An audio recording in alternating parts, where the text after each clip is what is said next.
معانا غسالة زانوسي 18 برنامج. بنقفل الباب زي ما انتم شايفين معايا، وبندوس على زرار الباور، وبرضو الغسالة فاصلة كهرباء.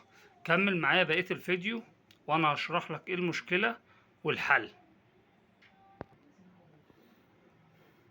مساء الخير يا جماعة، اهلا وسهلا بحضراتكم.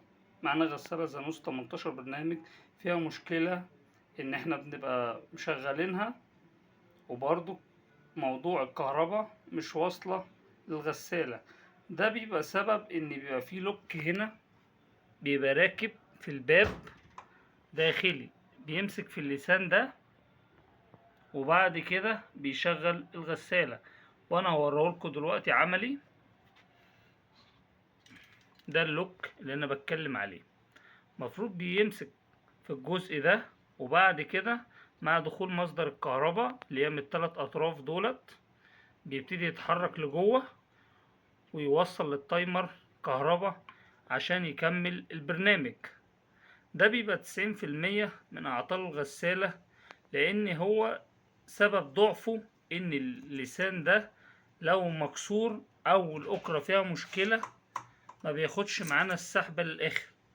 الحل لو هو فاصل معاك كهرباء والغسالة ما اشتغلتش خالص، المفروض ان انت تغيره وتجيب غيره.